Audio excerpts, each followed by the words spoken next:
ke rumah Bapak untuk menyanyai seputar kondisi kesehatan Bapak dan keluarga. Bapak bagaimana kabarnya? Apakah ada yang dirasakan atau ada yang sedang sakit gak keluarga Bapak? Itu basa-basi tapi itu membangkitkan kehangatan.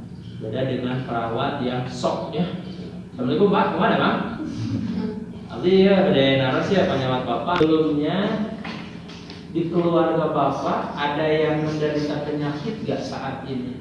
Itu yang pertama harus ditanya dulu sebelum kita memulai pengkajian. Karena pengkajian kita harus mengarah ke satu poin masalah. Kata bapaknya, kalau saya sih sehat-sehat aja tapi istri saya itu darahnya tinggi terus. Nah, udah mulai kebayang ya punya masalahnya, berarti terjadinya hipertensi. Tapi jangan ketika kita dapat satu masalah, udah boy. Di sini Bapak dengan siapa selain dengan istri? Saya di sini dengan anak-anak. Kalau anak Bapak ada yang menderita penyakit enggak? Kalau ternyata anaknya ada yang punya penyakit juga, berarti pengkajian kita kedua penyakit. Karena kan ini hanya ngomong ya. Tapi kalau nggak ada anak saya mah alhamdulillah masih kecil, masih sehat, berarti poin kita adalah hipertensi. Oke, kita akan bahas nanti di sini bahasanya seperti apa, poinnya seperti apa. Kita lihat teman-teman yang harus kita kaji itu. Kalau kontrak dengan keluarga langsung ya, nggak perlu izin dulu. Kalau kontrak klinik mungkin Bapak bersedia, saya izin menyiapkan alat dulu. Kalau keluarga ngapain? Saya izin ke puskesmas dulu, badan naon. Udah aja langsung di situ. Karena kan pengkajian ini hanya ngomong. Jadi ketika kita bilang, Bapak, saya mau, kalau bahasa orang awam mungkin saya mau berinterview. Saya mau mewawancarai Bapak terkait kondisi kesehatan Bapak dan keluarga. Nggak lama kok Pak, paling 5-10 menit. Bapak sibuk nggak? Bisa nggak kalau saya bertanyanya sekarang? Orang kita nggak bisa maksa ya kalau pasiennya lagi sibuk.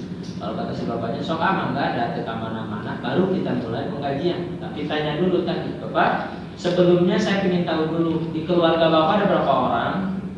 Saya berdua sama istri, ada anak gak Pak? Anak saya 2 orang. Dari semua keluarga Bapak termasuk Bapak, ada nggak yang sedang dalam kondisi sakit atau memiliki penyakit? Kata si bapaknya, istri saya hipertensi. Poin kita berarti hipertensi. Yang pertama kali kita tanya adalah masalahnya itu.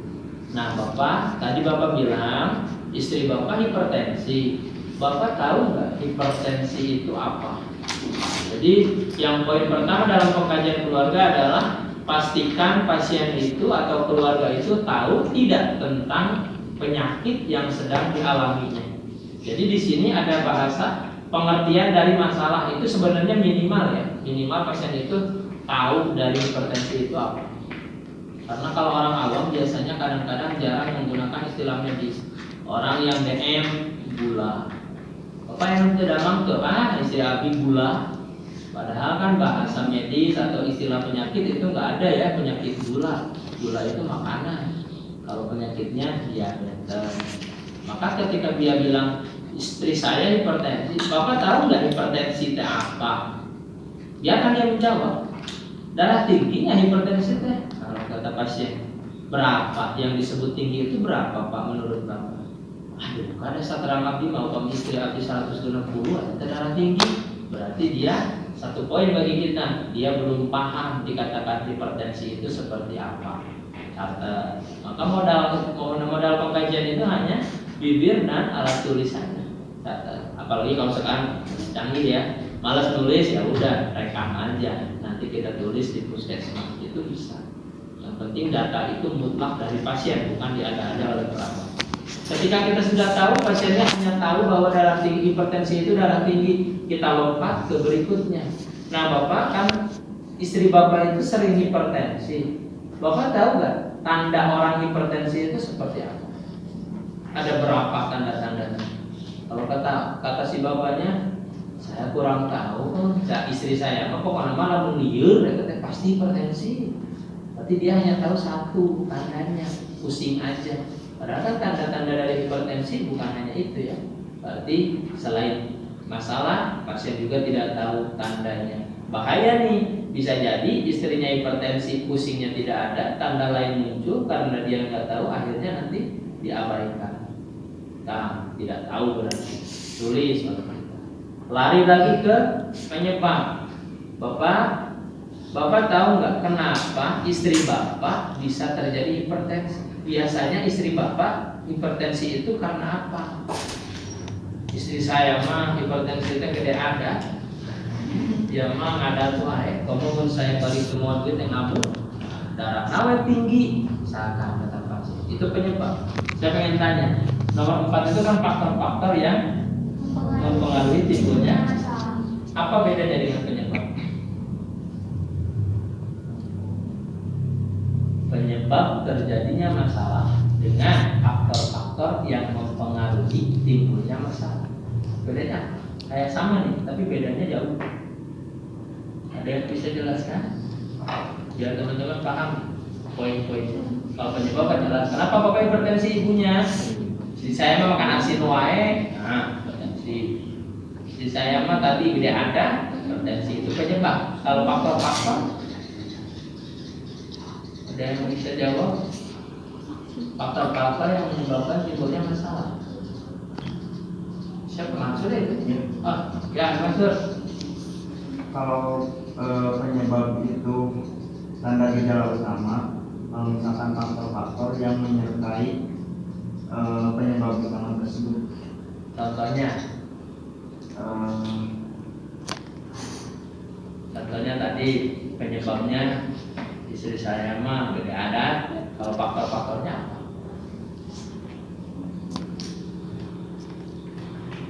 Ya benar, jawabannya mengarah ke tepat. Cuman kalau realitas faktornya gimana?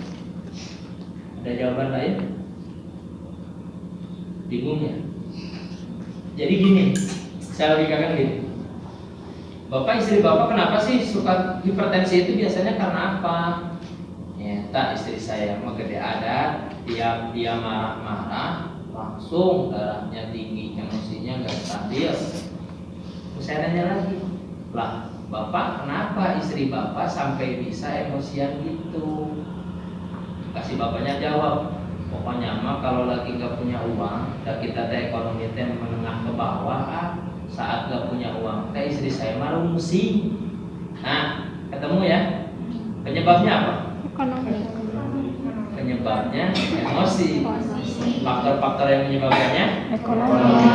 Itu ya bedanya. Jadi faktor penyebab itu kenapa dia, atau misalkan contoh lain, bapak istri bapak kenapa kok sering hipertensi? Istri saya tuh sering makan asin, jadi hampir tiap hari makannya dengan asin. Kita tanya, loh kenapa kok makannya asin terus? Apakah nggak ada makanan lain? Si bapaknya bilang, sebenarnya bukan nggak ada, tapi mau ayam nggak kebeli, mau beli daging nggak kebeli. Jadi kita beli yang murah aja asin. Berarti faktor yang menimbulkannya adalah status ekonomi. Gitu ya, itu faktor. Jadi nanti jangan sampai saat ujian ditanya hanya penyebabnya kenapa. Karena istri saya sering makan asin, sudah maka faktor ini pasti dianggap nggak ditanyakan. Jangan heran nanti ujiannya nggak 100 ya. Padahal kan saya tadi nanya ini faktor yang menyebabkan. Beda. Faktor yang menyebabkan dengan penyebab itu beda. Karena istilahnya kalau gini, penyebab hipertensi dengan penyebab terjadinya penyebab itu, gitulah kalau bahasa rumitnya. Jadi itu faktor-faktor.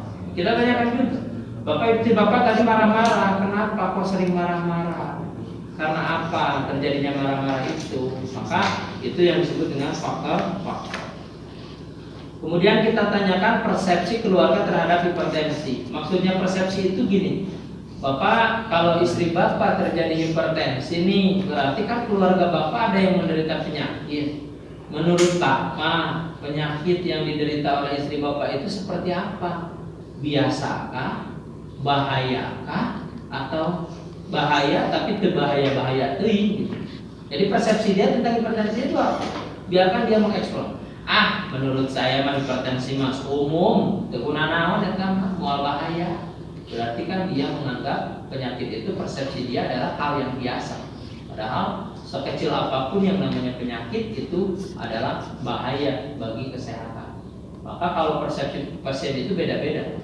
Maka jangan heran apalagi orang pedalaman ya, hipertensi, malah mah pusing dikit gak tahu darah tinggi, gak tahu enggak, kasih obat, kasih amul dikit berapa mili tanpa melihat tensinya berapa, indikasinya seperti apa. Karena menganggap ada penyakit hipertensi mah ngeskolot mah pasti darah tinggi, berarti persepsi dia tentang penyakit itu wajar. Padahal penyakit itu tidak ada yang wajar. Semua penyakit itu adalah masalah dalam kesehatan. Jadi maksud persepsi di sini kita tanyakan, menurut Bapak penyakit ini seperti apa? Bahaya atau tidak? Atau biasa-biasa aja? Biarkan dia yang menjawab.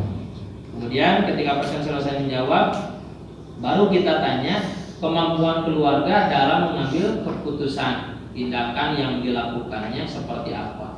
Jadi ketika terjadinya masalah, kita tanya, Bapak, kalau istri Bapak hipertensi nih, darahnya lagi tinggi, sama Bapak diapain? Istri Bapak itu diapain? Dibawa ke puskesmas, ditidurin, disuruh istirahat, atau langsung dikasih obat? Ini harus ditanyakan karena mengait ke intervensi yang betul atau tidak. Jangan sampai pasien seenaknya melakukan intervensi, apalagi yang berkaitan dengan obat. Maka kalau kata si bapaknya, pokoknya mah kalau istri saya lagi naik darahnya, istri saya kalau lagi darahnya tinggi, saya mah udah kasih obat, diurin udah aja. Nah berarti kita ada warning pertama tuh, kenapa dia tidak mengontrol ke puskesmas? Maka nanti pertanyaannya akan naik ke belakang. Biarkan dia menjawab. Kalau kata si bapaknya, istri saya memang ngasih obat, siapa Pak yang ngasih keputusannya? Apakah harus diberikan obat atau harus dibawa ke puskesmas atau ke rumah sakit? Siapa yang mengambil keputusan di rumah ini? Saya sih kata si bapaknya. Karena saya mah melihat istri saya mah kudu libur-libur dari obat geus istirahat. Libur ke puskesmas mah budak tungguannya bisa. Maka dia sudah punya persepsi bahwa dia itu tahu, padahal bisa jadi tindakannya itu salah. Nanti kita akan simpulkan di akhir. Saya menjawab, jangan malu-malu, sok aja kan ini KPR bukan ujian. Masalah dirasakan oleh keluarga. Maksudnya kemana? Gimana bahasanya? Masalah dirasakan oleh keluarga. Berarti masalah yang timbul ya, Bapak, kalau istri Bapak sedang hipertensi, masalah lain timbul gak di keluarga ini?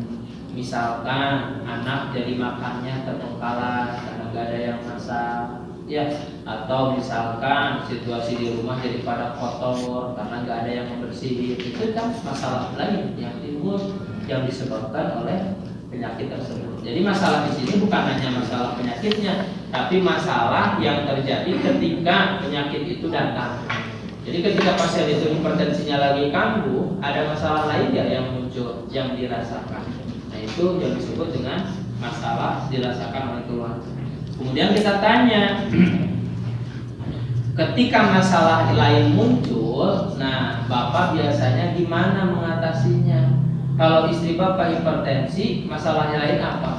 Kalau istri saya hipertensi mah, bingung di rumah jadi hancur, udah ketika urus, kita tanya. Nah kalau seperti itu Bapak gimana penyelesaiannya? Kalau misalkan istri Bapak nggak kuat masak, anak Bapak makannya gimana? Maka dia akan menjawab, apakah Gojek, GoFood, atau saya kasih makan sendiri? Kurang dikuasakan, baik udah teh sina ibadah. Nah berarti kan itu masalah juga ya, bukan ibadah tapi itu terpaksaan. Maka kita tanya, ketika masalah itu timbul sama Bapak gimana penyelesaiannya? Karena kan masalah ini harus ada penyelesaian. Tapi awas, jangan pernah memberikan intervensi. Bapak ada masalah lain gak yang timbul ketika ini? Pokoknya nama saya malah istri saya hipertensi, saya mah biasa cari rumah hancur ke baik, makan anak makannya nanti. Kalau istri sudah mendingan, Bapak jangan gitu, Bapak itu harusnya gini, gak boleh. Kan kita pengkajian bukan intervensi. Cukup kita bertanya aja sampai dia menjawab. Nanti kita catat aja. Kalau kita mau memberikan perkenkes, memberikan saran, bukan di sini waktunya, nanti di intervensi. Jadi kita akan implementasi apa, intervensikan dulu, baru kita implementasi. Ini mah kita explore aja dia. Oh gitu, oh nggak apa-apa, tulis aja ya, sehingga nanti kita punya data. Langsung kita tanya yang berikutnya. Nah Bapak, tadi kan kata Bapak bahwa kalau istri Bapak sakit, istri Bapak itu hanya diberi obat di rumah. Kenapa Bapak tidak membawanya ke puskesmas? Di sini ada masalah nggak dengan fasilitas kesehatan? Ada nggak di sini puskesmas terdekat? Kata si bapaknya ada, sebenarnya mah di Salabatu deket. Kita tanya, kenapa Bapak tidak mau ke sana? Karena jawabannya akan bervariasi. Ada misalkan karena saya emang nggak mau jauh. Ada yang misalkan dekat sebenarnya, sus. Saya mah bukan nggak mau ke situ, tapi males ngantri. Saya mah bukan nggak mau ke situ, malas perawatan baut wae. Banyak ya versi dari tidak mau memanfaatkan fasilitas kesehatan. Kita tanya dulu, ada nggak di sini Pak fasilitas kesehatan puskesmas? Ada. Kenapa Bapak nggak ke sana? Nah, ada keuntungannya nggak? Adanya puskesmas itu Bapak udah merasakan nggak manfaat dari adanya puskesmas? Mendapatkan obat, mendapatkan pelayanan, atau mendapatkan pendidikan kesehatan? Kita tanya. Khawatirnya puskesmas gede ada, tapi masyarakat nggak dapat apa-apa. Pengaruh jangan abdi puskesmas ngegegir ge. Tuh bau-bau acan abdi mah jeung pegawai nana oge. Nah, berarti ada missing error di dalam pelayanan kesehatan di puskesmas tersebut. Kemudian kita tanya, Bapak, kalau Bapak tadi mengatakan ketika sakit hanya diberi obat, tidak mau membawakan Bapak ke puskesmas, kenapa penyebabnya? Apakah Bapak tidak percaya dengan pelayanannya, atau Bapak tidak percaya dengan dokter dan perawat yang ada di sana? Karena bisa jadi gak mau itu bukan karena gak percaya. Saya masih percaya, cuman saya males ngantri. Nah, berarti masalahnya adalah di antrian, bukan masalah di perawat atau dokter yang salah atau yang jelek atau image-nya jelek, bukan. Tapi tetap kita tanya karena by data. Andai pun maaf ternyata jawaban pasiennya saya mah males, ternyata perawatnya judes, nah itu jadi intervensi bagi kita, tapi bukan ke keluarga. Nanti intervensinya ke manajemen puskesmas nanti larinya. Jadi punya data yang aktual gitu. Kemudian kita tanya, Bapak selama Bapak di sini pernah nggak ke puskesmas? Kalau pasien saya mah nggak pernah ke puskesmas, maka poin ini, pengalaman ini nggak akan bisa kita gali. Oh berarti Bapak nggak punya pengalaman dong kalau begitu. Bagaimana berobat di puskesmas, bagaimana pelayanan di puskesmas. Tapi kalau orang pernah ke puskesmas tapi sekarang tidak, tanya, Bapak punya pengalaman apa? Apakah ada pengalaman yang buruk atau pengalaman yang tidak menyenangkan? Sampai-sampai dulu Bapak pernah ke puskesmas, sekarang kok nggak mau lagi ke puskesmas? Itu tanya sama kita. Pengalaman yang terjadi, terutama pengalaman buruknya. Biasanya orang kalau nggak mau datang lagi itu karena trauma dengan pelayanan, trauma dengan pemberian obat, atau trauma dengan perlakuan dan sebagainya. Dan yang terakhir kita tanya, Bapak dari sini ke puskesmas menurut Bapak jauh apa dekat? Terus Bapak biasanya ke sana naik apa? Jalan kaki, naik angkot, atau pakai kendaraan sendiri? Itu kita tanyakan untuk data kita, survei kita. Kenapa sih pasien ini kok nggak mau ke sana? Saya mah nggak mau ke sana, bagaimana jauh, naik angkot nggak pakai ongkos, yang makan hesek, berarti faktor ekonomi mempengaruhi derajat kesehatan. Dan yang terakhir kita evaluasi. Artinya evaluasi itu kita simpulkan wawancara yang kita lakukan tadi. Kita bilang ke si bapaknya, Bapak, ternyata dari hasil obrolan kita barusan, sejauh ini saya bisa mendapatkan data bahwa ternyata di keluarga Bapak itu ada yang hipertensi, dan juga memang saat ini ketika hipertensi itu timbul, Bapak hanya memberikan obat dan keluarga Bapak pun belum paham sepenuhnya ya tentang hipertensi itu apa dan juga merawatnya seperti apa. Jadi maksud evaluasi di sini adalah evaluasi. Intinya jangan sampai kita suuzon gitu. Jadi Bapak itu kan belum terlalu paham ya tentang hipertensi, dengan jawaban Bapak yang hanya menyebut hipertensi itu darah tinggi, tapi Bapak nggak tahu darah tinggi itu berapa. Itu maksud evaluasi. Jadi pemahaman kaset itu yang tadi diomongkan kita simpulkan seperti apa, baru kita mulai tindak lanjut. Bapak mungkin cukup pertanyaan dari saya untuk hari ini, dicukupkan sampai di sini saja. Insya Allah 2 hari kemudian, 2 hari lagi dari sekarang, saya akan berkunjung lagi untuk memberikan pendidikan kesehatan tentang hipertensi kepada Bapak dan keluarga, agar Bapak dan keluarga paham hipertensi itu seperti apa, merawatnya seperti apa, tanda gejala yang muncul apa aja, dan yang paling penting bisa meningkatkan kualitas kesehatan istri Bapak agar tidak sering kambuh lagi hipertensinya. Waktunya sama Pak, kurang lebih 15 menit. Nah, tempatnya itu terserah Bapak, mau di sini boleh, mau di halaman boleh, dan juga Bapak bisa nggak kalau 2 hari dari sekarang tawarkan, ya jangan kepedean. Saya 2 hari lagi ke sini. Bapak nanti guys ya dari kemarin ini nanti repot sendiri ya Pak. Tahu nggak? Ada nggak Bapak 2 hari lagi di rumah? Kalau kata si Bapaknya ada, sok aja ke sini.